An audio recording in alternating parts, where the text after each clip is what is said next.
acontecer aqui nesse dia. Amém? Vocês estão comigo aí? Estou aqui com o Marlex também, meu parceiro, meu amigo.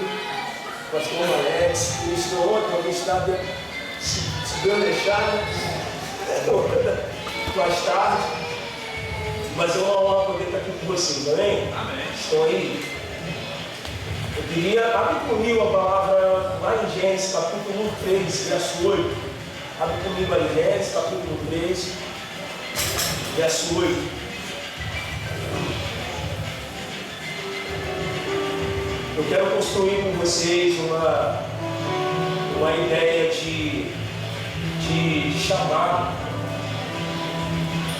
Eu quero construir esse entendimento com vocês. E eu acredito que nós precisamos entender como filhos de Deus para que de fato nós fomos chamados, amém? E fiquem tranquilos que no final vai dar tudo certo. Tá, irmãos? Eu sei que conferência é paternidade. Fiquem tranquilos que no final vai dar tudo certo. Vai tudo convergir, amém? Amém. Aleluia. Então abre comigo aí, Gênesis capítulo 3, a partir do verso 8. Diz assim: ao ouvirem a voz do Senhor Deus, que andava pelo jardim no final da tarde, um homem e sua mulher esconderam-se da presença do Senhor Deus entre as árvores do jardim. Mas o Senhor Deus chamou o homem, perguntando: onde estás? O homem respondeu: ouvi a tua voz no jardim e tive medo, porque estava nu e por isso me escondi. Amém. Pai, nós te agradecemos. Obrigado pela tua santa palavra. Nós oramos para que cada coração aqui seja um coração como aquele campo que a semente germinou, a semente brotou e ela gerou frutos. 100, 60, 30. Os nossos corações estejam, Senhor, prontos para receber a tua palavra, para receber aquilo que a sua palavra precisa criar um efeito dentro de cada um de nós. O Senhor sabe. Os teus filhos estão aqui, o Senhor sabe que cada coisa que os teus filhos precisam transicionar, os seus filhos precisam ser tocados, mudados. E eu oro para que, em nome de Jesus, Pai, eu não quero atrapalhar, Espírito Santo, não me deixe atrapalhar o Senhor para fazer aqui, mas que eu possa ser um portador daquilo que os céus estão querendo clamar nesse lugar, nessa noite. Em nome de Jesus. Amém? Vocês estão aí? Amém. É muito interessante que a palavra usada para chamado, ela aparece, na verdade a origem dela é Kalel, ela aparece 137 vezes. E a palavra Clésis, que é a palavra usada para vocação, ela aparece 11, sendo que 10 vezes usada a palavra vocação. Então é muito interessante, porque uma palavra é derivada da outra. E às vezes parece que ela tem o mesmo sentido e o mesmo significado. Mas só que quando você olha para a palavra chamada e vocação, no sentido original daquilo que as coisas foram estabelecidas, ela tem um contexto um pouco diferente. Vocês estão comigo? Amém. E por mais que a palavra vocação no latim se chama vocare, seja a palavra chamar, e a gente tem uma tendência de dizer que chamada e vocação é uma coisa só. Mas hoje eu quero um pouco desconstruir talvez um entendimento e trazer de fato a realidade para que nós fomos chamados. Estão aí? Amém. Vocês estão comigo?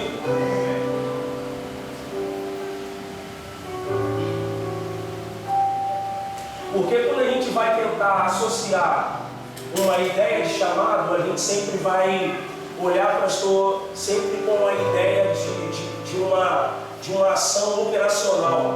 A gente sempre vai olhar chamado na questão do fazer. Vocês estão comigo? Do fazer alguma coisa, de estabelecer alguma coisa.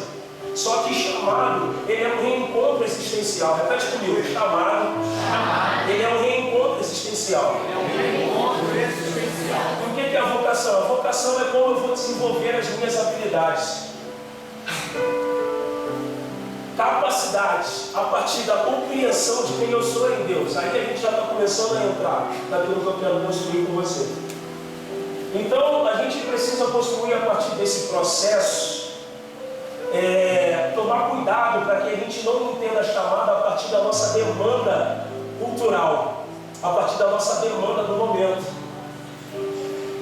Porque muitas das vezes, quando nós estamos envolvidos na nossa demanda cultural, nós vamos acabar estabelecendo aquilo que é a cultura humana. Vocês estão comigo?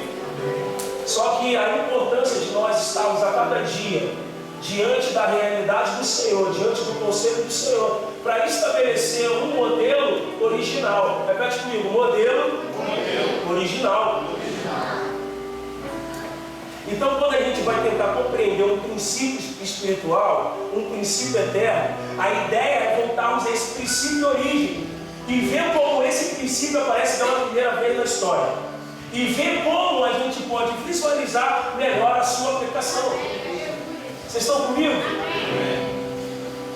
Porque quando a gente vai pensar chamado no contexto cultural, a ideia é uma. Quando a gente vai pensar chamado na ideia original, o contexto é outro. Vocês estão comigo? Então, exemplo, talvez alguém pode perguntar para você: qual o teu chamado, cara? Qual o meu chamado?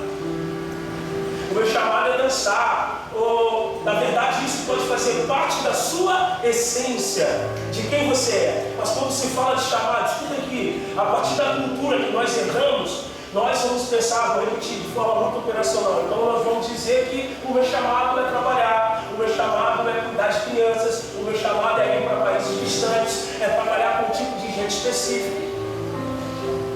Esse é o modelo operacional, amém? A gente também sempre tem uma tendência a associar chamado com um desígnio, com um propósito, com uma ação ou por algo que eu sinto inclinado a fazer. Porém, escute isso, quando você vai voltar ao princípio, o contexto muda logo e a ideia logo vai mudar. E esse texto que a gente leu aqui, nós vamos perceber, olhando para esse contexto de Gênesis capítulo 3, a ideia logo vai mudar, pessoal. Porque aqui nós vamos perceber que o chamado ele vai começar a ampliar. Entende? E aí nós vamos perceber que o chamado é de Deus. Repete comigo, o chamado é de Deus. O chamado é de Deus. O chamado é a Deus. O chamado é a Deus. E o chamado é para Deus.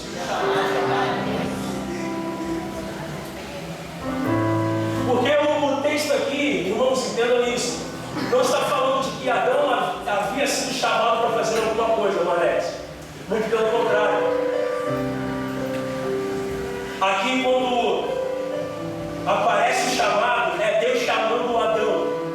Ele vai falar com um homem que já aparece, não está mais no seu estado original. Vocês estão pegando?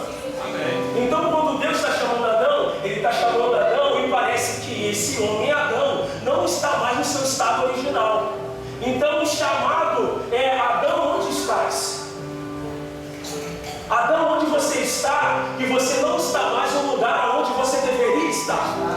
Adão, onde você está, que você não está mais no lugar onde você deveria estar. Vocês estão comigo? Adão, o chamado não tem a ver em operação, em fazer coisas. O chamado tem a ver com Adão, onde está. Adão, você já não está mais no seu lugar original. Vocês estão comigo? Você já não é a mesma pessoa. Você já não veio como vinha antes. Você agora ouve a minha voz e se esconde da minha voz.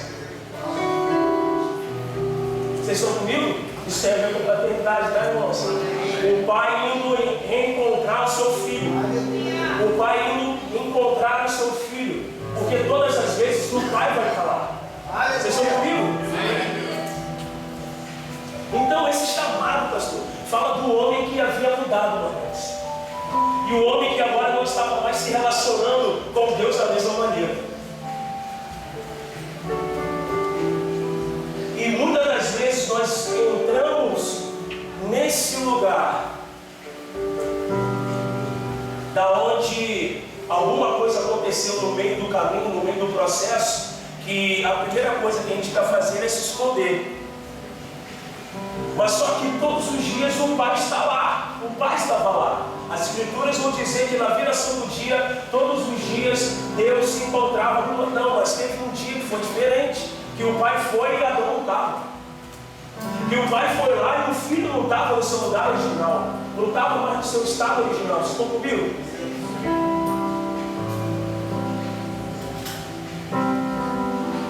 Então, aqui quando ele está chamando esse homem, ele está de alguma maneira tentando provocar um caminho de volta. Porque quando o homem se esconde da presença de Deus, fala que ele tinha procurado uma maneira de se apresentar. Ele tinha feito roupa de folhas. Então ele estava tentando encontrar uma maneira de se apresentar. E aqui o próprio Deus chama por ele, Wallace, e estabelece um meio novamente para que o homem pudesse se achegar a Deus. Vocês estão comigo? Porque a tendência do homem, quando erra, é sempre querer estabelecer algum atalho para poder esconder aquilo que está fazendo de errado. Vocês estão comigo aí? E aí o que Deus faz? Cara, tira essa folha de figueira. Tira isso. Eu vou criar um meio de novo para que você possa ter acesso a mim novamente. Sabe? É aquela história. Gideão, eu sou Gideão, mas eu sou o menor da minha casa, eu sou tão fraco. Aí o Senhor vai lá e trabalha na identidade de Gideão. Ser valente. Moisés chega e fala para Deus: Deus, eu não sei falar. Então, o problema é que você não sabe falar. Então eu vou colocar Arão para ser um intermédio daquilo que eu quero estabelecer através da vida de você. Então nós sempre vamos colocar um atalho, nós sempre vamos colocar um empecilho para que essa relação do homem com Deus não seja mais uma relação agora de compromisso pessoal, mas a gente quer, a partir do nosso erro, agora eu quero ter um relacionamento não mais de compromisso, mas agora uma relação distante. Só que Deus, ele fala: não, tira essas folhas de figueira, você não precisa fazer isso. Aleluia. Eu vou fazer uma roupa para você. Vocês estão comigo? Aleluia. Então a gente está aqui diante de dois contextos diferentes. E pensando hoje, culturalmente, o chamado, você sempre pensa uma coisa que você tem que fazer para Deus.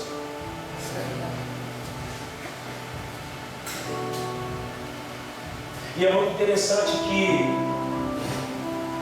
que muitas das vezes nós queremos mostrar para Deus que nós somos alguma coisa. Nós queremos tentar impressioná-lo de alguma coisa. Ei, cara, ele nos ama, nós não precisamos impressionar Deus. Nós não precisamos fazer muita coisa para... Não, na verdade, sabe o que impressiona Deus? É um coração quebrantado e contrito. E aí ele não despreza. Mas a sua operação, não dizendo que a sua operação dentro do corpo não seja importante, importantíssimo você ter uma operação dentro do corpo, você servir, você trabalhar, mas a operação sem relação é só performance. É isso aí. Vocês estão comigo? Operação sem relação, sem intimidade com Deus é só performance. Você vai saber fazer, você sabe fazer, nós aprendemos a fazer. Amém? Nós sabemos como fazer. Agora, o grande problema é se esse fazer está vindo... antes tem a relação. Antes tem o relacionamento com Deus. Antes de eu tocar, eu tenho uma relação com o Senhor. Antes de evangelizar, eu tenho um relacionamento. Aleluia! Aleluia! Porque algo que eu tenho até falado lá na igreja é o seguinte: falar, irmãos, eu não quero diáconos aqui, aliás, eu quero diáconos que sejam excelentes naquilo que se fazem, mas eu também quero diáconos cheios do Espírito Santo, porque antes da sua vocação e habilidade de poder administrar as coisas, os diáconos foram chamados porque eles eram cheios do Espírito. Eles eram cheios do Espírito Santo. Então primeiro vem o cheio do Espírito, se o cara tem relacionamento, se o cara tem intimidade. Então Deus está nos chamando para esse lugar de volta. Aleluia. Quando Ele falar, não, onde você está, que você não está mais no lugar onde você deveria estar, é porque é um lugar do relacionamento, é o lugar mais importante que eu e você podemos estar, irmãos. Até porque não tem a ver com fazer. As Escrituras vão dizer que naquele dia muitos dirão em meu nome, profetizaram em meu nome, você ganhou cidades, em meu nome você curou, mas eu não te conheço. Eu não conheço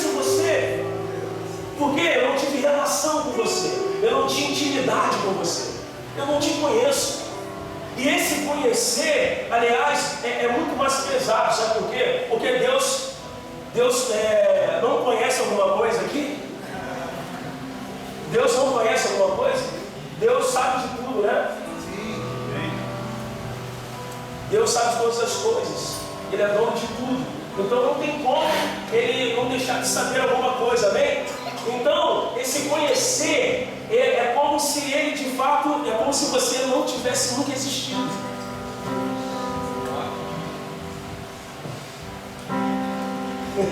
Aleluia! Misericórdia, né? Então, pensando originalmente, esse homem foi criado em Deus. Esse homem foi feito à imagem de Deus. E esse homem tinha uma posição em Deus. E de repente, quando Deus chama esse homem, em Gênesis capítulo 3, a impressão que dá é que havia uma necessidade de voltar. Uma necessidade de se reencontrar com Deus novamente. O chamado é o reencontro. O chamado é a procura de Deus pelo mundo. Vocês estão comigo? Você vai perceber que desde Gênesis até Apocalipse, você vai ver que há um chamado de Deus pela humanidade. Há um chamado de Deus pelo homem criado. Deus em todo o tempo está querendo se revelar aos seus filhos. A ideia de Deus foi tremenda, que quando a Escritura vai dizer, Salomão vai dizer que Deus colocou a eternidade dentro do coração do homem. E só um Deus que é eterno pode suprir a eternidade que está dentro do coração do homem. Então o homem ele sempre vai procurar alguma coisa para suprir esse vazio dentro do seu coração. Mas ele só vai poder suprir esse vazio dentro do seu coração quando ele conhecer um Deus que é eterno. Aleluia! Vocês estão aí? Aleluia! Glória a Deus! E é muito interessante que em Apocalipse ele fala em uma das igrejas que ele está batendo a porta. Ele está batendo a porta. E se essa pessoa abrir a porta do coração para ele entrar e vai jantar com ela. Ele vai ceiar com ela. Vocês estão comigo? Então o chamado tem a ver com essa ideia de reencontro. Eles ouviram a voz que andava no jardim. E é muito interessante que a Bíblia Torá fala que eles ouviram a voz da palavra que andava no jardim da viração do dia. Ou seja, eles ouviram a voz de uma pessoa que andava, que se relacionava, que estava ali com eles. Porque Jesus, ele é a pessoa de todas as Escrituras. Quando o salmista, ele vai falar que lâmpada para os meus pés é a sua palavra e luz para o meu caminho, ele não está falando de um objeto, ele está falando de uma pessoa. Porque em Apocalipse vai dizer que na cidade de Deus não vai precisar de luz. Por quê? Porque o seu filho é a sua lâmpada. Então, quando o salmista está falando da lâmpada, ele está falando do próprio Cristo. Aleluia! Ele está falando da pessoa de toda a palavra, que é o próprio Cristo. Vocês estão comigo? Então eles ouviram a voz da palavra. Eles ouviram uma voz que andava no jardim. Aleluia! E só é possível a gente experimentar claramente essa ideia de chamado quando a gente tem uma convicção de um Deus que está presente. Está esquentando, irmãos. Vou repetir. Só é possível a gente experimentar claramente essa ideia de chamado quando a gente tem uma convicção de um Deus que está presente. Eles só ouviram o chamado de Deus porque Deus estava ali.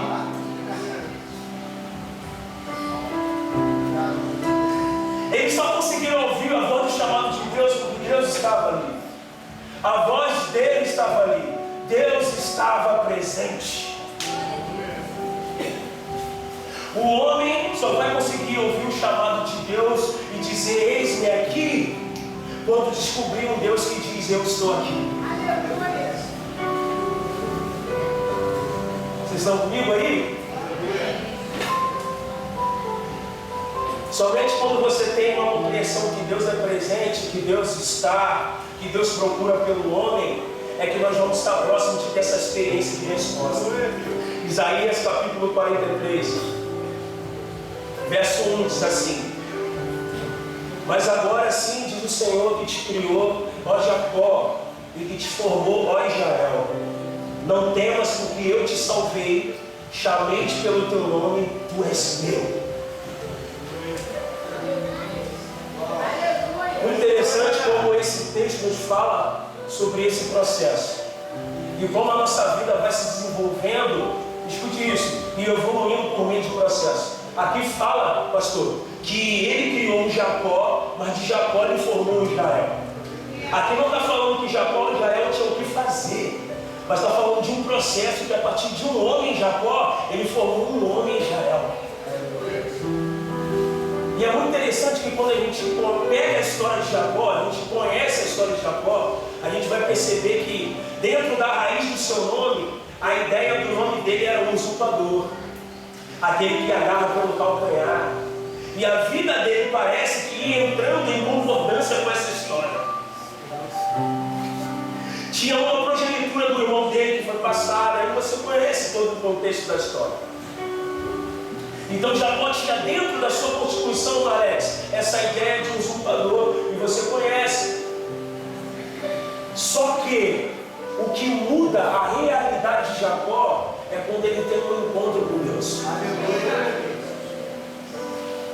É muito interessante, porque Jacó, ele sai da casa do seu sogro, Labão, e está indo agora voltar para o lugar da promessa, a terra, o lugar da promessa. Então ele está saindo desse lugar para voltar para o lugar da promessa, ou seja, do lugar da onde ele saiu fugido, do lugar da onde ele saiu, onde as pessoas queriam matar ele, onde seu irmão queria matar. Então a ideia de Jacó, quando ele está voltando, ele não sabe o que espera ele lá na frente. Só que no meio desse processo, ele vai para um lugar, pastor, e dorme. Ele encontra uma pedra, Alex, bota a cabeça e dorme. E a Escritura vai dizer que ele tem uma visão, ele tem um sonho de uma escada, subindo e anjos subindo e descendo. Aleluia! E aí ele acorda, meu Deus, Deus estava aqui e eu não sabia. Sabe o que eu aprendo com isso, cara? Nos momentos de mais aflições da nossa vida, vai parecer que Deus não está. Porque ele está voltando, ele poderia ser morto pelo seu irmão. Ele não sabia como é que estava o coração do seu irmão Esaú. Então, dentro dessa realidade, irmãos, escute isso, cara. Pega isso no teu espírito, por favor. Vai ser nos momentos de muitas tensões, vai ser nos momentos de muitas pressões, que vai parecer que Deus não está. Mas todos esses momentos, para você ter certeza que Deus está ali, você vai ter uma visão. Você vai ter uma percepção clara. E você vai tomar até um susto, como Jacó. Meu Deus, como é que Deus estava aqui e eu não vi? Como é que Deus estava aqui e eu não percebi? Como é que Deus estava aqui e eu não sabia? Obrigado, Deus. Sobre essa realidade, irmãos. Talvez essa história aqui, nesse contexto de Jacó que nós estamos entrando, não está falando da minha vida, está falando da sua vida. Porque quando nós tivemos um encontro com Ele, nós precisamos voltar para acertar algumas coisas. E não sabíamos como seria quando voltasse para acertar algumas coisas. Só que no meio desse conflito Ele aparece para a gente. Aleluia! Vocês estão comigo? Meu Deus! Então, o que é um usurpador? É tomar para si algo que não lhe pertence por direito. Jacó não representa só um homem, Jacó representa toda uma humanidade. Porque Deus criou um homem para que esse homem, junto com ele, pudesse fazer com que toda a sua operação expressasse Deus. E aí o processo de corrupção da humanidade acarretou exatamente isso, essa involução moral dentro do coração do homem. O homem, depois da queda, se tornou violento, teve medo, o medo entrou no coração do homem, o homem se tornou violento, aconteceu uma involução moral. Então o homem, em vez de se aproximar de Deus, agora ele está fugindo de Deus. O homem agora, antes ele trabalhava pelo propósito, tudo que Adão fazia no jardim era adoração, tudo que Adão fazia no jardim expressava a Deus. Mas depois do processo de corrupção da humanidade, o que aconteceu? O homem, ele trabalhava pelo propósito, agora o homem passa a trabalhar pela necessidade. porque do seu suor ia ter que comer. Então aquilo que o homem produzia já era para suprir uma demanda, uma necessidade do momento emocional. Então ele quebra as alianças, as bases das relações pactuais. Porque o amor de Deus ele é pactual, não é afetivo. Entende? Então o homem está fugindo de Deus. E a gente pode perceber a história de Caim. É alguém que está fugindo de Deus. É um andarilho. Alguém que está fugindo da morte. Um andarilho. E alguém que está fugindo de Deus. Alguém que está fugindo da morte. Alguém que está se tornando um andarilho. Sempre vai construir alguma cidade para se proteger. Ele se torna um fugitivo. Um filho que está fugindo. Um filho que, a partir do seu coração, Caim, o coração de Caim, revelou quem ele era. Aliás, a oferta de Caim revelou o seu coração. Porque a oferta fala de coração. A oferta fala como está o nosso coração. Vocês estão aí? Então o problema de Caim não era com Abel. O problema de Caim era com Deus. Ele precisava resolver o seu problema com Deus. Então ele prefere fugir, ser um errante no caminho, do que resolver o seu problema com Deus. E aí Caim está construindo cidade para si, está se escondendo, se torna um andarilho pelo caminho. Vocês estão comigo? Só que, olha só que interessante, dentro desse processo, Deus também levanta filhos. Coloca outro filho no lugar de Abel, quem? Sete. Sete nasce, Sete tem filhos, chama Enos. E aí, a Bíblia vai dizer que a geração de Enos começa a invocar o nome do Senhor. Então, se vemos agora alguém que está fugindo de Deus, alguém que está pegando um caminho diferente para longe de Deus, nós estamos vendo agora uma geração que está surgindo e está invocando o nome do Senhor.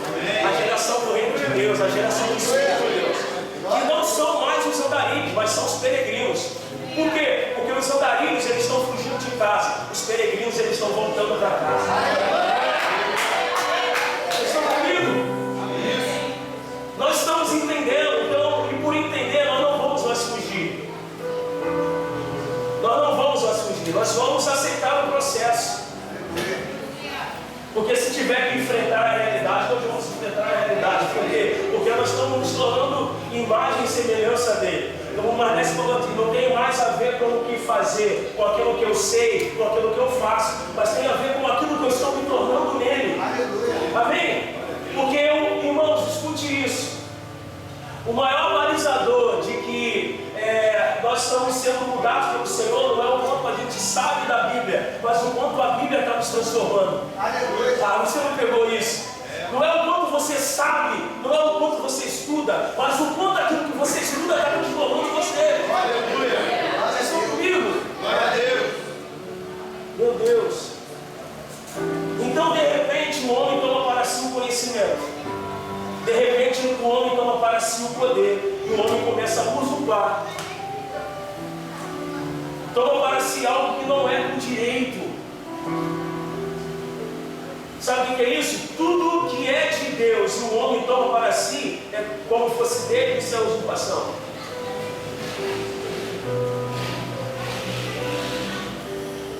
Só que nós estamos sendo reposicionados novamente no lugar de filhos, no lugar de filiação, aonde eu não tenho que provar nada para Deus, aonde eu entendo que eu sou filho dele. Aleluia! Eu não preciso provar para ele que eu sou filho dele. Entende isso? Aonde nós não vamos mais barganhar com o Senhor, negociar.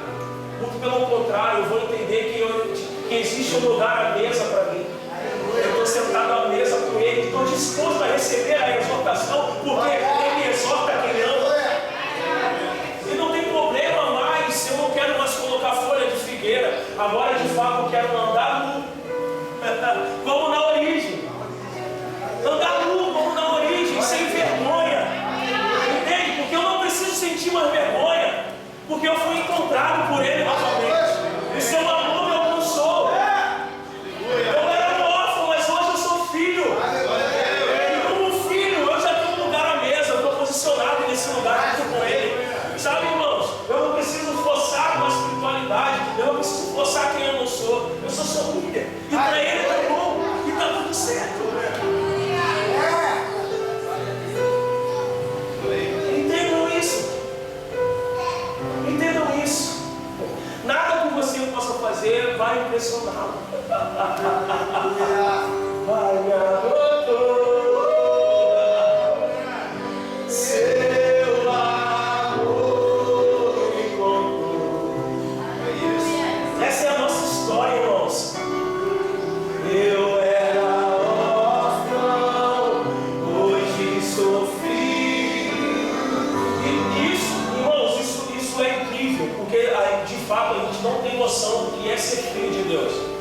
A gente não tem noção dessa legitimidade de ser filho de Deus em lugares que nós podemos acessar, em lugares que nós podemos tocar por ser filho de Deus. Isso era uma coisa que incomodava muitos religiosos daquela época, quando Jesus falava que era filho de Deus. Como assim? Esse cara fala que é filho de Deus? Ele está falando que é Deus. Mas nós somos filhos, cara, isso basta, cara. Aleluia! Esses complexos inferiores que estão dentro de nós precisam ser quebrados. Esse comportamento que já não tem mais a ver, a partir do momento que você o conheceu, já não pode mais fazer parte da nossa vida, irmão. Precisamos de fato entender que alcançamos a liberdade do Senhor. Somos livres, cara. Somos livres. Aleluia. Somos livres. Aleluia. Precisamos estar com o nosso coração aberto para ser tocados, para ser notados, para ser chamados a atenção. Porque a mesma mesa que Pedro foi exposto foi a mesma mesa que Pedro foi curado. Entende? Pedro, tem alguém aqui que vai me negar. Pedro, você vai me negar? Eu vou não. Você vai me negar. Eu vou não. Pedro, vai ser uma vez, não, vai ser 3. Mas a mesma mesa que ele foi exposto foi a mesma mesa que ele foi curado. Pedro, está passando mais ovelhas? Você me ama? Não, cuida das minhas ovelhas, cara. Você me ama? Vocês estão comigo? Então Jacó, que nasceu dentro de uma estrutura caída, usurpadora, de um homem que toma para si algo que não lhe pertence, ele formou Israel. Ou seja, ele chamou Jacó de volta para a sua essência original. É isso que Deus está fazendo com a gente. É isso que Ele está fazendo com a gente. Está nos tirando da realidade da qual formou dentro de nós a partir de uma estrutura caída, e agora está nos levando de novo à origem, para nos tornarmos de fato, para acessarmos esse lugar original. De quê? De príncipes do Senhor. De Jacó para príncipe. De usurpador para príncipe. Porque Jesus, ele sempre, em algum momento nas Escrituras, ele sempre fez isso. O povo vem indagar Jesus acerca do divórcio. Jesus, em Mateus 19, Jesus diz para eles assim: como é que era no princípio? Como era na origem de todas as coisas? Porque estava acontecendo uma confusão naquela época acerca do divórcio. Pessoas queriam se divorciar, estavam se divorciando, pautado na lei de Moisés, porque Moisés deu carta de desquite para sua esposa. Só que as pessoas esquecem que a Escritura vai estar dizendo assim: por causa da dureza do coração de Moisés, por causa da dureza do coração dele, ele deu carta de divórcio para sua esposa. E aí Jesus chega para eles e fala assim: olha só, como é que era na origem, como era no princípio. Aí quando a gente olha no princípio, a origem do casamento é: deixará o homem, pai e mãe, se unirá à sua mulher e se tornarão homens uma só carne. Essa é a origem, esse é o modelo. Aleluia. Esse é o modelo. Esse modelo foi quebrado aonde? A partir da descendência de Caim. O seu filho começa a se relacionar com 2 mulheres, chama 2 mulheres para se relacionar, os filhos de Caim. Então eles vão quebrando aquilo que Deus estabelece como pacto, como uma aliança. Olha como o homem é terrível, olha como um homem sem o reflexo, a imagem de Deus dentro dele pode provocar na vida do ser humano da terra. Irmãos, é loucura isso. Com Deus a gente ainda precisa vigiar. Agora imagine um homem sem Deus, o quanto imoral e violento ele pode se tornar. Vocês estão comigo? Porque um homem sem Deus, ele sempre vai adulterar o modelo original.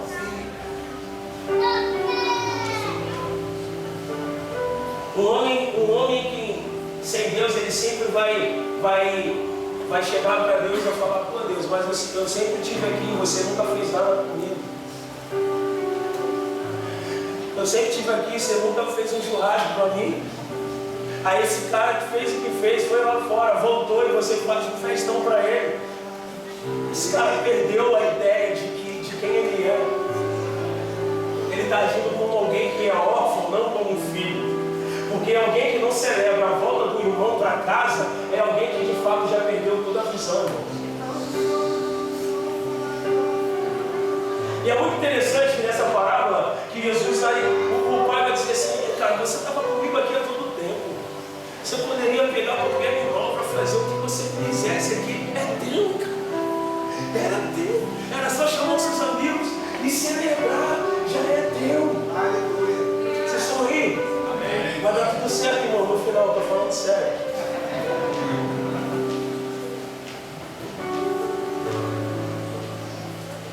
Então, por que Israel significa príncipe, filho do rei, e que o homem foi chamado para ser a imagem do filho, para ser como um filho, ou seja, uma família de príncipes, de homens que governam, de homens que exercem domínio e autoridade sobre todas as coisas. Daquele que toma para si o que não lhe pertence, ele formou um homem que faz tudo a partir do governo dele, para que ele seja reconhecido tudo. Então o chamado é trazer de volta o homem à sua essência original. O chamado é trazer de volta o homem para Deus, e esse homem junto com Deus expressar a realidade desse governo e desse domínio sobre a terra. Amém? É muito interessante que Isaías, ele começa a sua profecia nesse processo que tem a ver com o chamado. O que é o chamado? É o encontrar a essência perdida. É nós conseguimos encontrar um caminho de resolução para os nossos conflitos existenciais. E muitas das vezes, isso aqui é muito forte, irmãos. Nos deparamos com pessoas que parecem estar vivendo uma crise vocacional. Eu não sei o que fazer. Mas na verdade, a crise vocacional ela pode ser um sintoma e um reflexo, escute isso aqui, de uma crise existencial.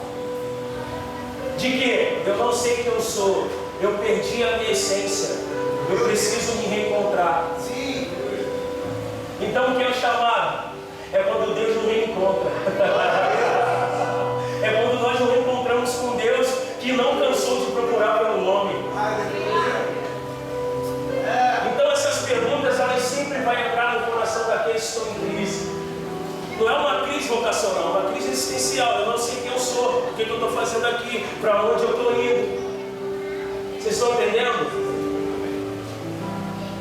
Então ela precisa ter uma convicção de pertencimento. Repete comigo: convicção de pertencimento. Senso de dono.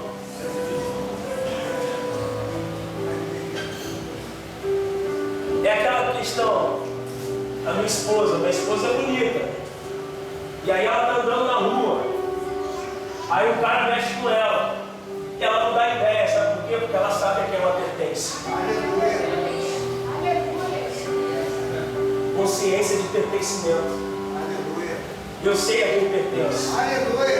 Então nada nesse mundo vai tirar a beleza dos meus olhos do meu rei. Está entendendo? Nenhuma distração dessa terra vai tirar essa realidade de Deus sobre a minha vida. Entende? Eu estou convicto, eu fui marcado, eu fui selado com o selo de amor. Eu fui adotado quando ninguém mais queria, nem na macumba eu servia. Mas ele foi no lugar mais obscuro do meu coração. Ele foi no lugar mais obscuro da minha vida. E me arrancou de lá, me deu um nome, me deu uma família, me deu roupa nova, me deu um anel, me colocou na sua mesa. Aleluia! E hoje eu posso chamar ele de papai. Ah, papai. Ah, papai. Meu paizinho. Meu papai. Meu Abba. Aleluia. Alguns da maçonaria não gostam muito não, papai, né? Mas ele é o nosso papa. Não tem jeito, ele é o nosso Abba. Ô macho, ele é o nosso Abba, irmãos. Papai.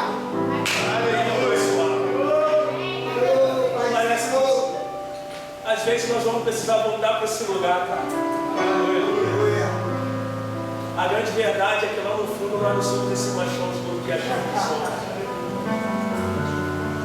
Vocês estão aí? Amém. E ele vai falar na continuação do texto. Mas agora sim, diz o Senhor que te criou, ó Jacó, e que te formou, ó Israel. Não temas, porque eu te salvei, chamei-te pelo teu nome, tu és meu. Ele fala de um Jacó que foi formado em Israel. E o processo que ele diz para Israel é: não temas, eu te remi, eu te chamei pelo teu nome, tu és meu, cara. Tu és meu. E é algo incrível, porque quando Deus quer tomar posse de algo, irmão, não tem como. Não tem como. Quando Ele entra na realidade, não mais tem como você fugir, não tem como mais você querer implantar outra coisa. Quando Ele chega para você, não, ei, você é meu, eu te remi, você tem o selo. Como diz a canção? Com o selo em meu coração, tu és meu tesouro. Ah, meu Deus do céu, irmãos. Tá louco, tá louco. Então a primeira coisa, olha aqui, que eu vejo nesse processo de etapas do chamado é que o chamado ele tem a ver com você. Tem a ver com você reencontrar a sua essência. Deus criou um homem para ser um príncipe e não um usurpador. Então ele vai ter que trazer de volta esse homem ao lugar de ser príncipe de origem. Aleluia! De ser imagem do Filho, Alex. Para manifestar uma realidade de justiça, de paz, de amor, de todos os valores que pertencem ao reino de Deus. Nós estamos chamados para essa relação pessoal. E essa relação pessoal, ela vai comprometer tudo de todos. Ela vai comprometer tudo. Ela vai comprometer quem eu sou. Porque hoje, o que o mundo prega, uma relação com Deus deísta, uma relação distante. Eu sei quem é Deus. Ele é uma força, Ele é uma energia. Mas a relação dessa pessoa com Deus, ela está distante. Até o ateu, ele só pode crer naquilo que ele fala sobre a existência de Deus, é porque ele está distante de Deus. Porque é o que as pessoas mais querem hoje. É ter as coisas de Deus, mas não ter uma relação com Deus. Elas não querem ter uma relação pessoal, porque o dia que ter uma relação pessoal, vai saber que toda a sua vida vai ser comprometida. Aleluia! Vai saber que Ele vai mexer tudo por dentro. Vai tocar em lugar que você não vai querer que toque, vai te incomodar. Então, Jacó, agora eu estou chegando mais perto de você. Você vai precisar tratar algumas coisas aí. Você vai precisar matar esse usurpador que está dentro do teu coração. Você vai precisar tratar com o teu irmão, cara. Estão entendendo, irmãos? Vocês estão comigo? Amém. Eu estou terminando. E como que esse processo vai se construir? A primeira coisa que você vai ver no contexto chamado de Adão é que ele sentiu o quê? Medo. A primeira coisa que Deus vai trabalhar na minha e na sua vida, acerca quando Ele está nos chamando, é o medo. Ele vai chamar de volta o homem pela primeira. Escute isso. Ele vai de volta, ele chama o homem. A primeira coisa que vai ser vencida quando Deus está chamando esse homem de volta para Ele é o medo. É o medo. É o medo. O que é o medo? O medo nada mais é o sentimento resultante de estar só.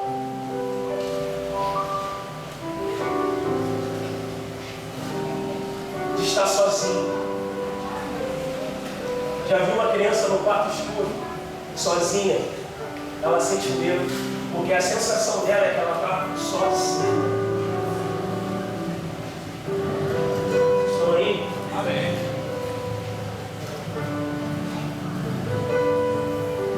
Então, eu tenho aprendido que, escute, cara, isso aqui é tremendo.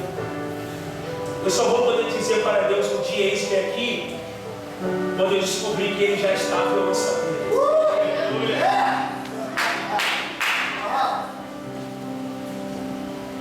Entende? Eu tô esses dias, essa palavra sabe? O chamado é o que é. É Deus chamando todo homem. É o Deus que vem, Marlene. Sempre vem, pastor. É o Deus que sempre está. E quando eu percebo que Deus está, eu consigo ouvir a sua voz. Eu tenho uma oportunidade de dizer: eis-me aqui. E nessa hora o medo é quebrado. Por que o medo é quebrado? Porque agora eu vejo claramente que eu não estou sozinho.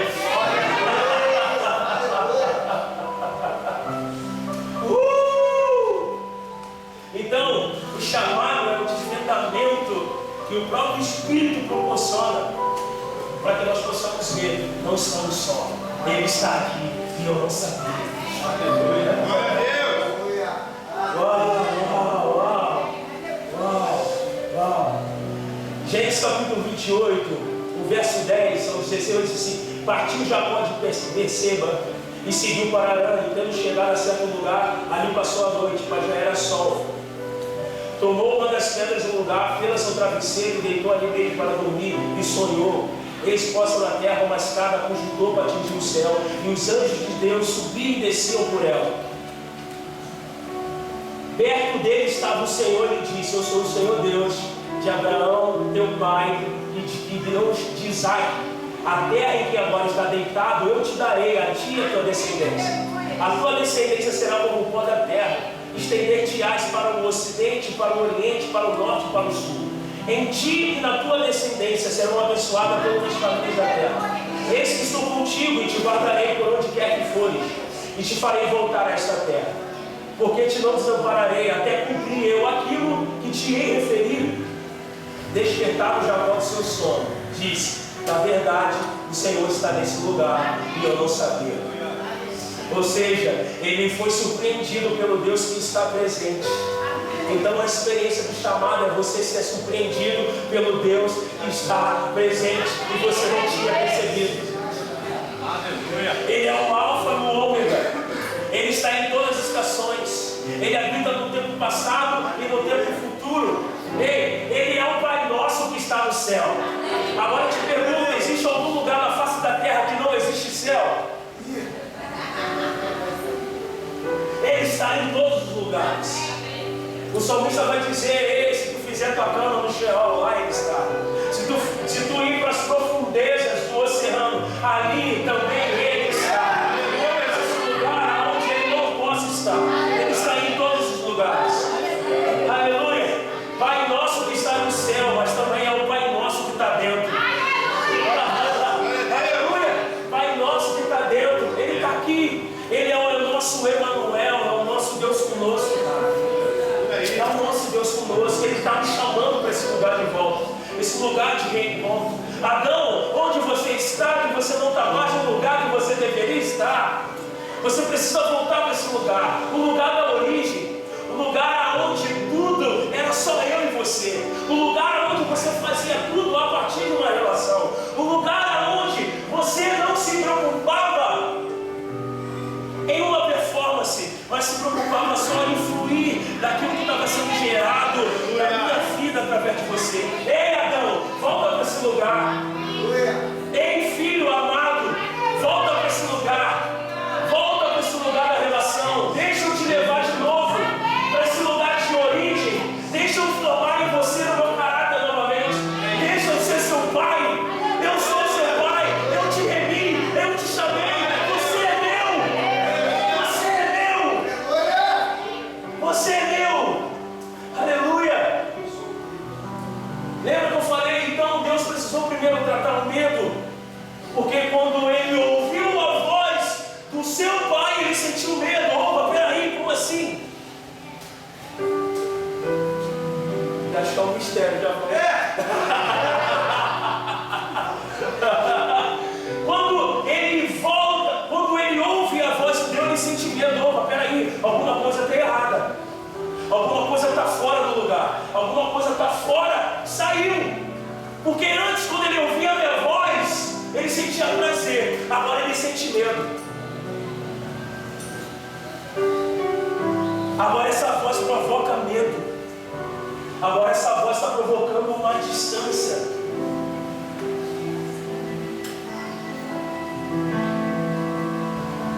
Mas escuta isso. Quando Deus está te chamando, quando você está ouvindo a voz de Deus te chamando, Ele está te chamando para o lugar de novo. Ele está te chamando para o lugar do reencontro.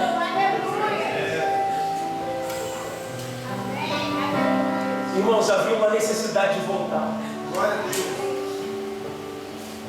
Então agora o homem está sentindo medo e agora coloca a folha de figueiras. Porque o homem ele preferiu o conhecimento humano do que o conhecimento de Deus. Porque o conhecimento de Deus é que nos transforma, é que nos modela. É o que vai mudando a nossa vida. Sabe? Nós vamos entrando no progresso do profeta Oséias em prosseguir e conhecer o Senhor. E na medida que prosseguimos, caminhamos,